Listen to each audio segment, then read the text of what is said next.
Campaigns, rallies, and roadshows from political parties in Karnataka are seen with top leaders from BJP, Congress, AAP, and JDS for the upcoming Karnataka Assembly elections. Prime Minister Narendra Modi also addressed a public meeting at Chitradurga today. Raksha Mantri Rajnath Singh reached Maldives on his maiden visit yesterday.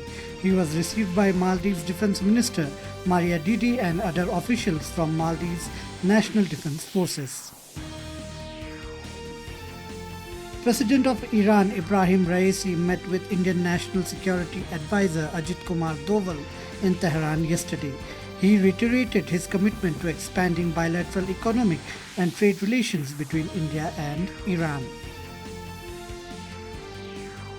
For the first time in the history of Ladakh, the Australian High Commission in India has announced its government grant for a project in Kargil.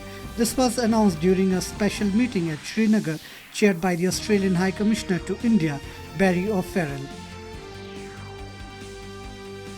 Chief of Air Staff of Indian Air Force Air Chief Marshal V.R. Chaudhary arrived at Sri Lanka yesterday for a 4-day official visit to the island nation.